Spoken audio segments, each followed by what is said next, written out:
We're going into our fourth match for today. It is Sleep, who everybody knows and loves, against Reza, who people don't really know. Yes, people don't know about Reza. I will admit I don't know anything about Reza. I haven't heard too much about him. But Sleep is the guy that's a lot of people have said he's got a lot of potential. Sleep is very good. He's got great mechanics. When he came over to Czech 6 and lived in the US for a little bit, a lot of people were afraid that Sleep was just going to win everything. He did place really high, but he didn't win a lot of stuff, so people have high expectations of him. But don't get me wrong, Sleep is a very good player, and he's got a lot of potential, even dating back to when he was on Slayers. And I definitely have to put him as the favorite, Andre. Oh, if I have to pick one person, just by an inch, I'm going to say Sleep. Well, the thing is, I know who Sleep is. I have no clue who Reza is, so I guess by relegation, I'm going with Sleep. But he's up against Reza, who I think, again, is just like Dark Omen. Nobody really knows of, but probably has a lot of, or some skill at least. Yes. I have a friend named Reza. He's an Indian guy I worked with at a law firm. He was very good, very smart guy. So if that's you, Reza, if that's you, if you're playing Sleep, good luck, bro. Man, I don't know how you play StarCraft and manage a law firm at the same time, but man, if that is, how sick would be? That would be sick, man. That would be. And you know what? Something like this would be awesome if Reza can actually get in here, deny this hatchery. No, he can't.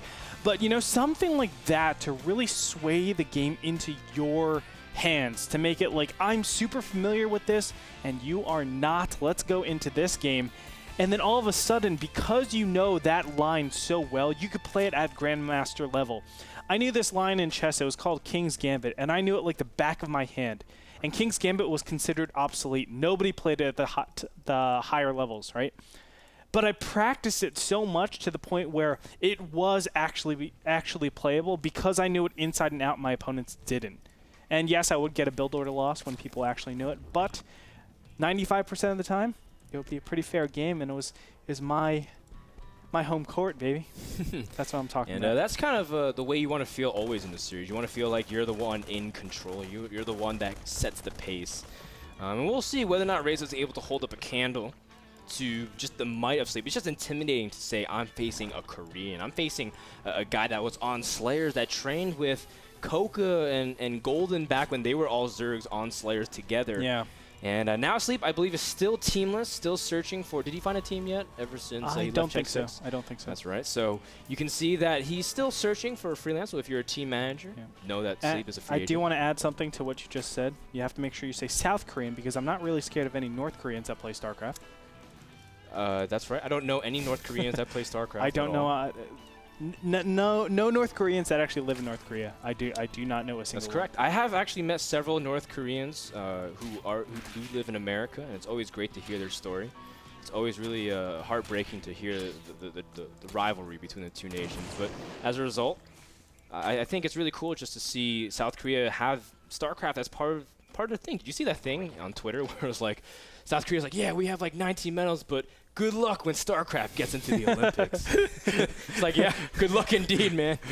Oh, that would be so sick. It's going to be really tough. Yeah, I can imagine if StarCraft one day just is part of the Olympics.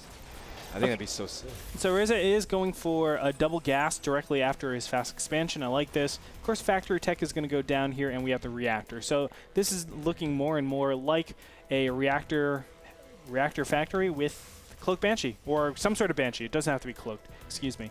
This is the go-to these days. You go Hellion Banshee into double upgrades, get a third base, and then just play macro directly after that. You have the first phase where you're just harassing with Hellions and Banshees, and then it kind of trails off as Zerg gets a little bit more of a grasp, and then you actually search again. You have to play defensive for a while as Terran, and then you search for it again as soon as 2-2 hits, and you're able to be a little bit more active on the map. Yes. In fact, you control most of the map with that knowledge. Of course, you don't necessarily have a direct answer to the overlords, but you don't need to. You can just get one Viking out and kind of patrol around the map. That's what most Terrans are doing, just to clean up. And again, you're able to really keep tabs on Zerg. You can even pressure the third. Some Terrans keep up Banshee production and add on more factory transition to mech. That's what MVP did so famously in Gamescom. And that's what a lot of Terrans have been really experimenting. I've been trying out the build Andre. It's very powerful, especially if you set up Hellion Thor into tanks as opposed to Hellion tanks into Thor.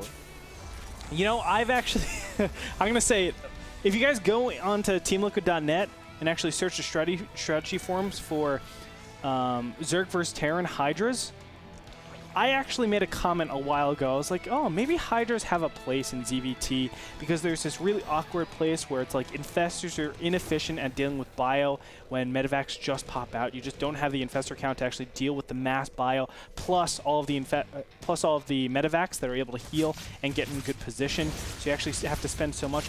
Maybe Hydras actually have some sort of place. I've been going so many Hydras in this matchup. You know, 9, 10, and it actually counters all of these builds so nicely. It's like the coolest thing. I don't know if it's going to be in the metagame at all, but God, I'm hoping. Check it out, though. I give all my theory on it. Well, of course, we'll see whether or not Sleep will go for Hydras. I don't think that's the case. That would be so sick, though, That right? would be really cool. Because then it'd be like Targa. Targa just goes Hydras and Nidus. Yeah, he does it to all in. But I actually like Nidus. I think Nidus can be used with Hydras because Hydras are just so slow. They're clunky. So I think they actually have application. I'm not going to go any farther into this. Reza is doing exactly what I was saying. Cloak Banshee with Hellion Harass into a third command center and double armories. He is doing MVP build. He's going double armories, and then you add on 2 more factories and immediately start cranking out a lot of production. Get your upgrades like Blue Flame, and just continue to pump out a lot of units while controlling the map. And the reason why is because, of course, you get the double armory, so you can start upgrades earlier. And you might be saying, well, it's for the damage, right? No, the plating actually really helps things like the Thors and Hellions give a lot of durability early on as well. And you'd be surprised, especially with Banshees to help control the roach count because they add a lot of DPS. Things die really quickly just by the brute force of mech, so that's kind of how the build stays really strong. The one thing he has to be careful is whether or not Sleep chooses to go for mutas. But we'll see what happens after this layer finishes. Now, whenever I go up against Zergs and people say, why are you getting armor, whether it's ZVP or whether it's ZVT, I always say to them, well, you're not actually nerfing, you know, all of their units, but you're nerfing their Zerglings, you're nerfing, more importantly, their infested Terrans. There's actually styles where you can just rely on mass infestors, and it's just fungal infested Terran. And that can actually clean up a ton of different mech builds, because mech is really underdeveloped going into that mid-game stage. If you have a ton of infestors, obviously those infested Terrans are able to clean up a lot. So getting that +1 armor actually helps out because you are nerfing them. You're making them a lot worse. They're not dealing nearly as much damage, and then you can kill everything. GG, yo. That's a good point, but well, I mean, we'll see if he even chooses to go for infestors. For now, he's just making massive amount of rings, and while getting a couple more hatcheries, and that's kind of the privilege you get because Zerglings are so easy on resources and heavy on larvae. You can just get more hatcheries and just have a lot of production. And now Sleep is just making a lot of Zerglings and Banelings just to make sure he has the security to survive any kind of timings. But of course, Reza does have the Banshees available, but he hasn't really been moving out and using them too often. I suppose he really wants to at least secure his expansion before he moves out. If I want to be critical right now, Sleep has been really bad at actually putting an Overlord Scout in. There it is. Finally, the Overlord is going to the main base. But around 8 to 9 minutes, you actually want to check to see what deviation it is because there's a very different response. If it is going to be something like mech, there could actually be a 2-base all-in that happens that would actually destroy Sleep, absolutely crush him because Sleep is just relying on Zergling, Baneling. If you get a ton of just Thors and Hellions and go off the 2-base, it's actually a position where you can lose very, very easily. So Sleep has to go ahead and check out, and he will. You can see this one Overlord is gonna just gonna pop over this barracks and be so BM pooping on it. Yeah, I think it'd be really funny if he like did that to stop an add-on from the factory and just like completely annoy. Oh, that would be so bad. Oh, actually, Sleep. Now that he has full information, he sees the double armory as well. There are a couple timings that exist with this mech Banshee army. You try to hit a layer timing where, you know, before Sleep can get a really good count of infestors or mutas or anything like that, you really hit him just as his gas is starting to really kick in production-wise, and you're able to really catch things off guard in terms of things just popping out of the hatchery. There's also that hive time, of course, that everyone's so afraid of as a Terran player. You don't want Zerg to get Brood Lords against this army. And you can see Sleep getting a quick hive in response to this, and now starting to get everything, getting his Spire, getting his Infestation Pit finished. But at the same time, because Reza's been taking such a passive stance, Sleep's been able to get everything uninhibited. He's spreading creep in every which direction. And so we're going to see a huge mid-game confrontation. And the question is whether or not Sleep will be prepared for the inevitable huge mechanized push. Yeah, and that's going to be difficult, actually. Dealing with any of these pushes is actually really, really tough because all it is one big attack. And you can either win decisively or lose just straight out. The amount of momentum for both of these races with this particular style is just insane. And we're going to see something right now. Reza is pushing out. He is supply capped right now.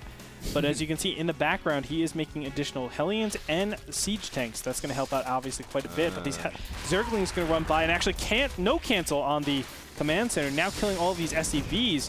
Where are those Hellions? Yeah. There they are, burning all the way up. back. And this is buying time just for a little bit for Sleep, which is exactly what he needs. Now he's getting more Infestors out. With Infestors out, every second you buy is just more valuable per Infestor. You can just kind of multiply that accordingly because it just allows him to stack more energy and allows you to deal with it. Yes. Reza has to be careful of a couple things. First of all, don't let his Thors get surrounded. And second of all, don't let your Banshees get fungled. They're very key to adding in significant DPS considering it's a Roach-based army, 26 in production from Sleep. The time is now to push. Reza doesn't have 2-2 finish, but this is the time where he feels he needs to move in. The Thors are safely tucked in the back. But Sleep, is he just going to directly confrontation? Oh. Everything is fungled. The Hellions just disappeared in a couple of seconds, and the Banshees do get fungled in unison.